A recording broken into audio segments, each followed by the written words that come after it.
WWE Payback is in the books. Yep. And we got a couple new champions, a couple of guys retained, and one really long ending, I would have to say. Yeah, but it went the whole way to Raw Talk. Yeah, and extended into it, yes. But 7 matches, fuck the pre-show. First match of the night was the United States Championship match with Jericho taking on Kevin Owens in a rematch from WrestleMania. And Jericho wins, which is shocking in one aspect, but then once you realize what's going on, especially what happens on Tuesday night, it's like it's not that shocking because he lost it to Kevin Owens on Tuesday now on SmackDown just last night. So Jericho wins it, holds it for a couple days, a day technically, I guess, a day and a half, Day and a half, 2 days, almost 2 days. Yeah.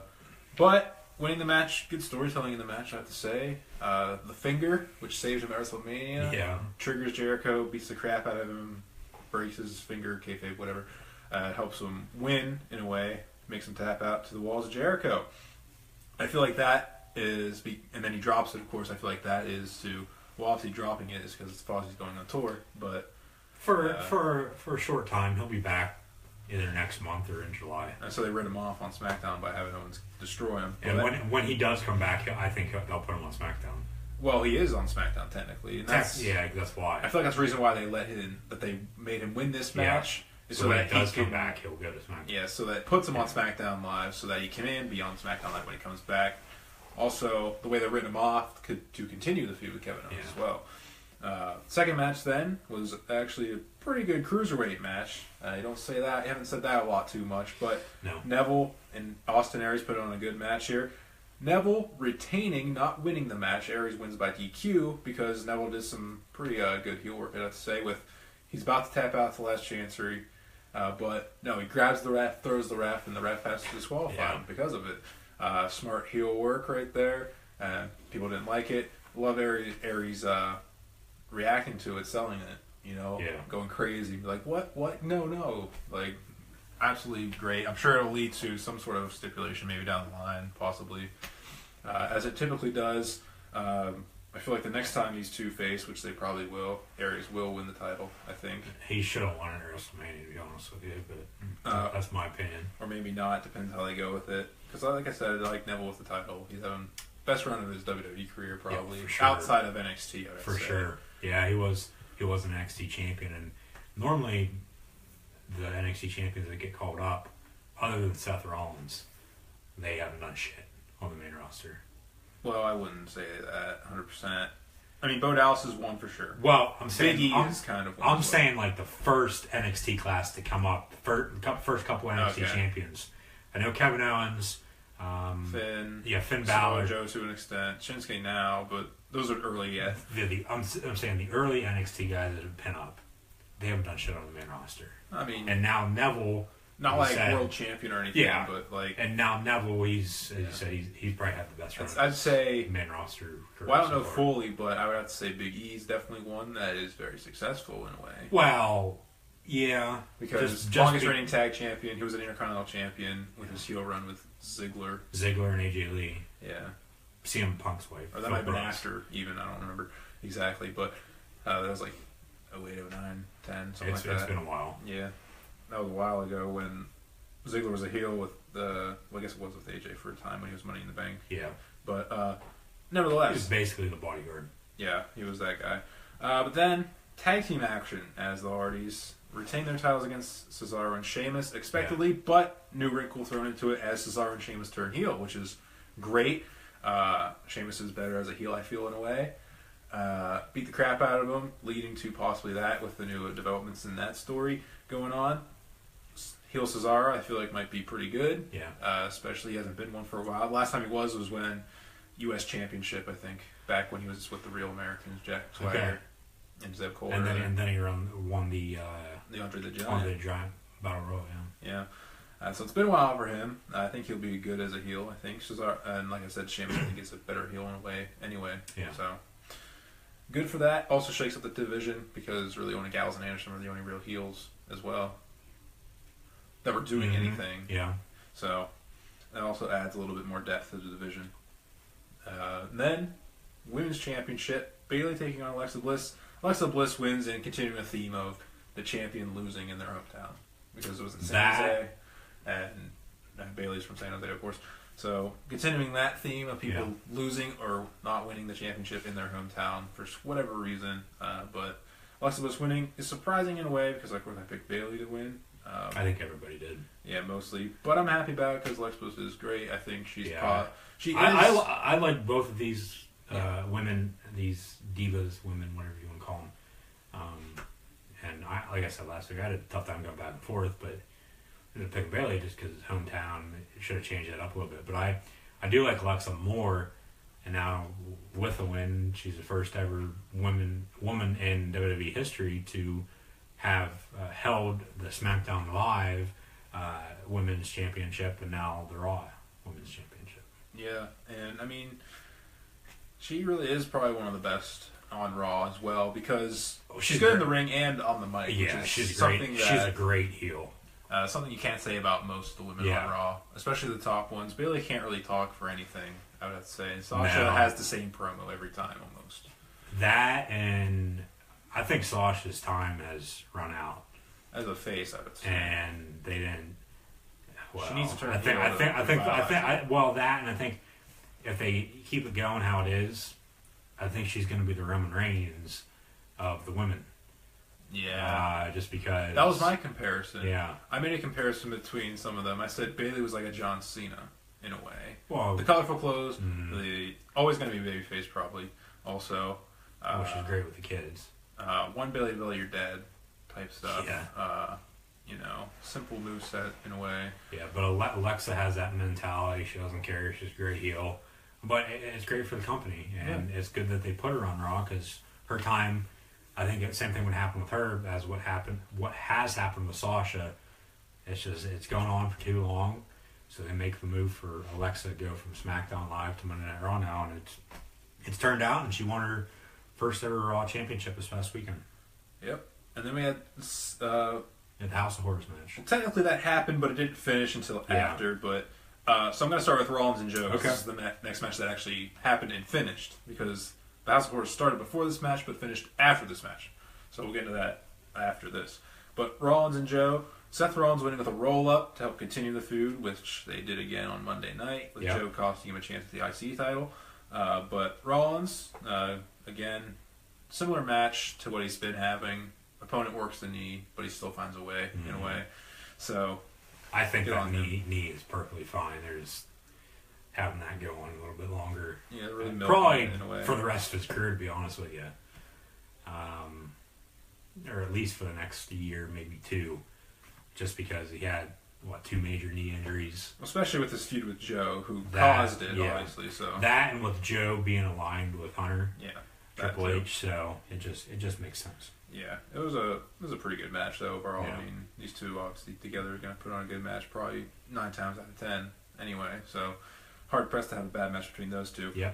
So House of Horrors then probably the most fun I had watching a wrestling match in a way. Not because the wrestling was good or anything, because it was funny in a way. That and it was well put together. I thought.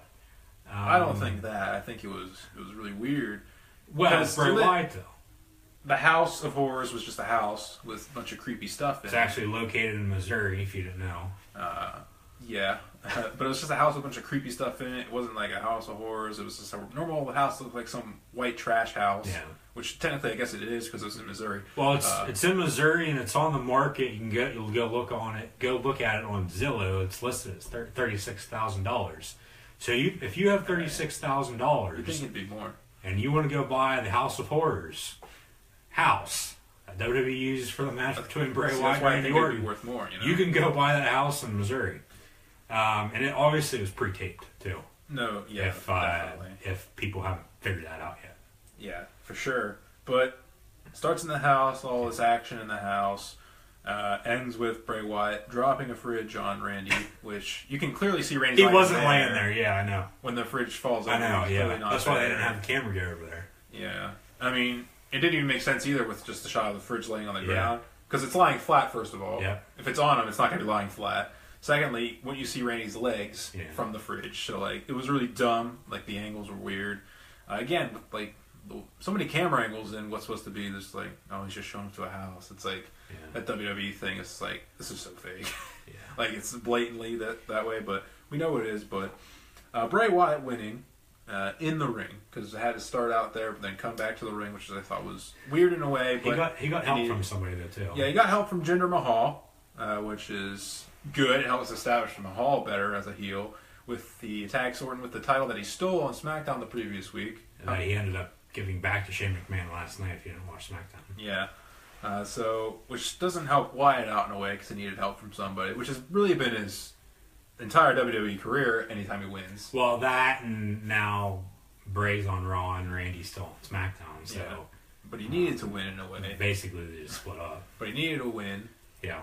And since it wasn't for the title, it only made sense to give him the win. Which is the weird thing that came from this match being actually happening, that it wasn't for the title, which didn't make much sense to begin with. Yeah. Because Bray doesn't get a rematch.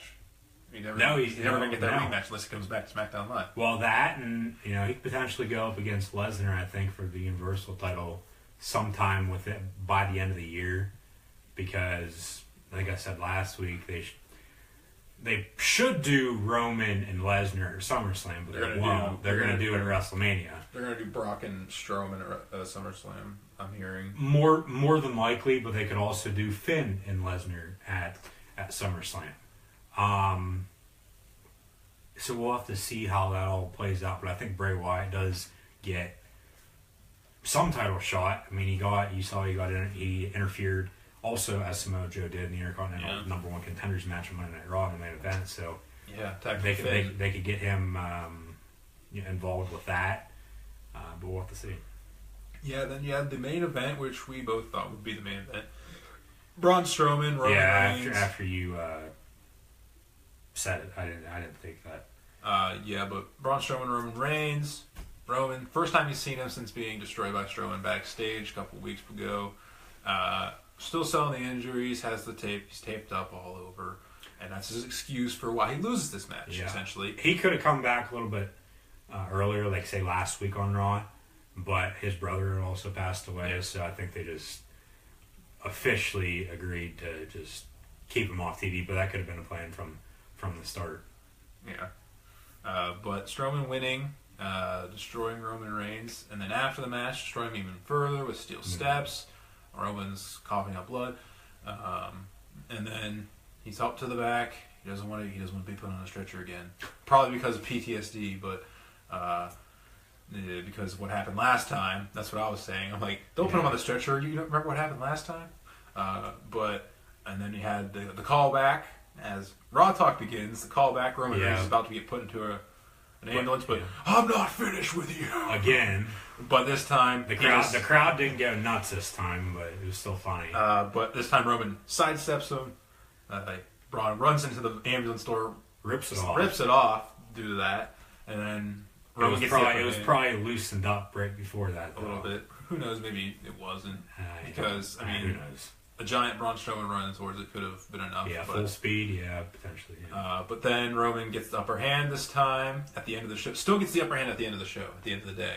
He gets the upper hand as he attacks Braun Strowman, slams him with the other door that's still on its hinge, and then Braun Strowman has to kind of walk away. And then they say on SmackDown or Raw, Kurt Angle does that Roman has rib injuries, but then Braun has a torn rotator cuff, which I don't know what that's all about.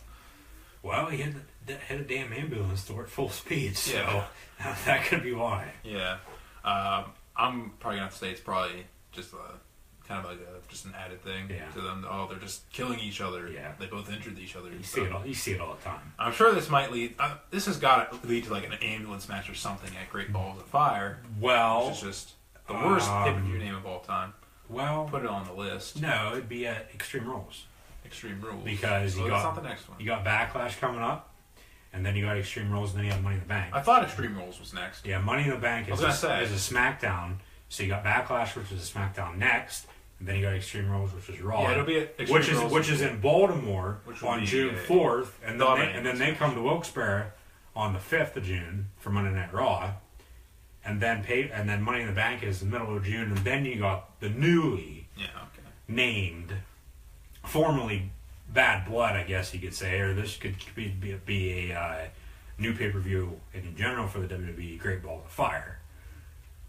Which, the name, I don't know how they thought of it. Vince must have been listening to Jerry Lee Lewis, but who knows. But yeah, I thought it was Extreme Rules, so yeah, it only makes sense. After Backlash. It only makes sense. They're going to have like an ambulance match, probably. Yeah. Same thing with like the Hardys and Cesaro and Sheamus. They're going to have some sort of Extreme Rules match of some sort.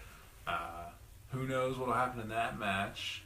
They might carry on, and then Sheamus and Cesaro beat the shit out of the Hardys, which then leads to the broken thing. Yeah, that's why. That's why I did this earlier. They don't do it before. If you didn't know. Many thought that they would have been that on Raw because they got the shit beat out of them after the match. And I was thinking that as well, just because no one's heard anything with the lawsuit about.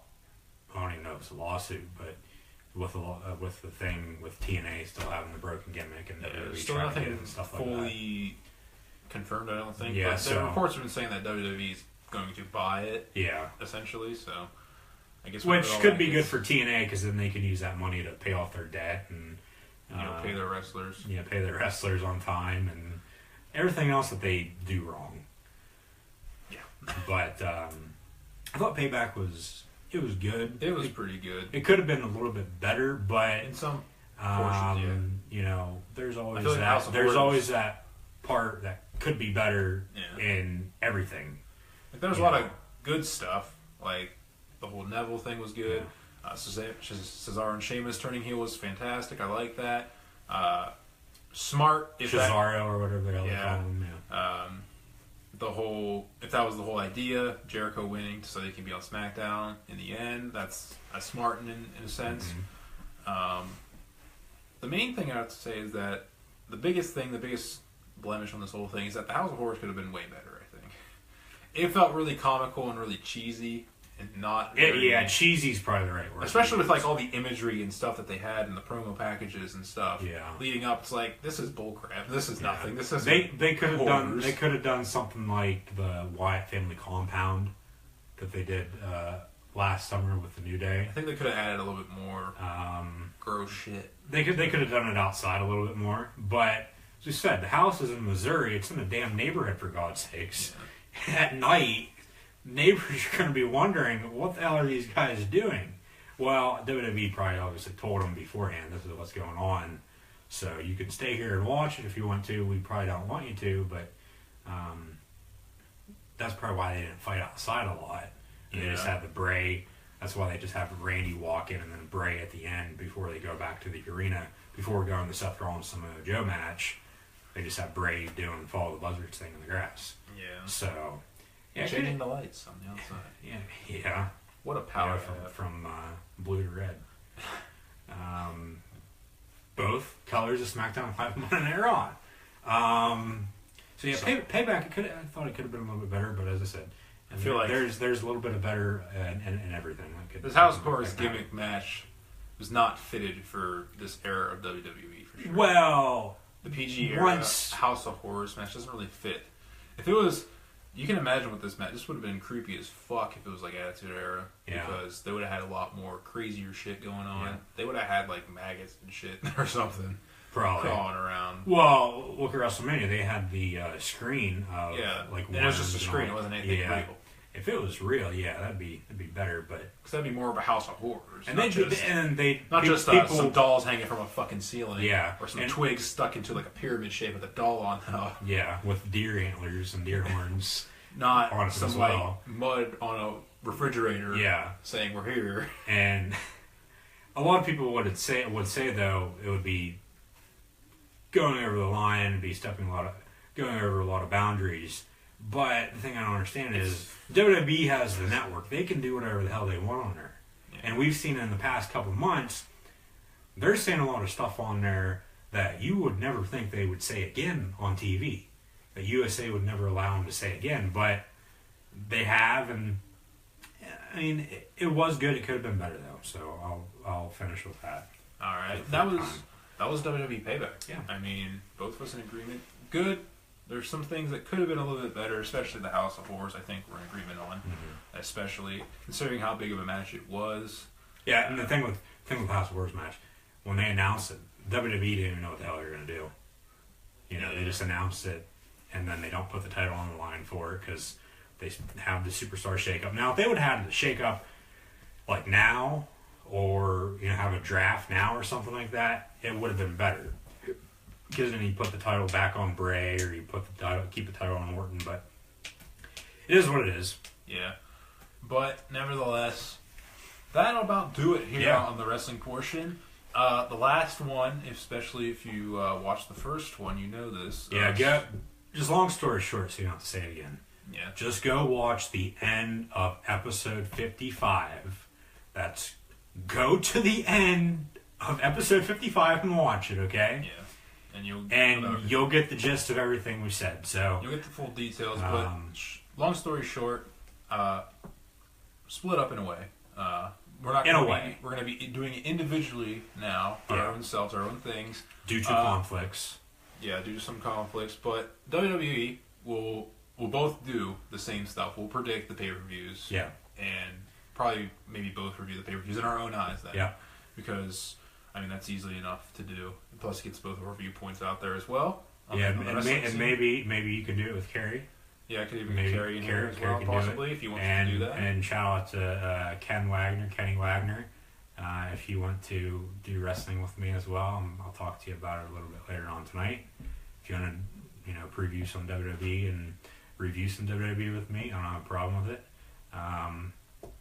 So yeah, just go watch the end of episode 55. Yeah, and then everything else will be kind of there. And you'll get the whole gist of everything we said. So yeah. So we don't have to keep going on with this, because I know you guys still want to listen to it again if you already listened to episode 55 as we reviewed the 2017 NFL drafts. Yeah, so nevertheless, that's what we thought of WWE Payback 2017. What did you guys think? Let us know in the comments below. And if you want, on all of our social medias too, if you want. And on any of them, really. Instagram, Twitter, they're both at ATGL 16. Yeah. On Facebook here, at Across the Goal Line. And anywhere else you really feel like YouTube. Especially YouTube. Go check us out on YouTube. Yeah. If you haven't already. Yeah, if you're not watching it right now. But yeah, let us know. So thank you for watching us right now. Yeah, thank you for watching. And one of us will see you in the next edition of Across the Goal Line. Well, we both will eventually. We'll be doing 2 different videos more than likely. So just go watch the end of episode 55. You'll get the whole gist of everything, as I said. So like us on all our social media, and we'll see you soon.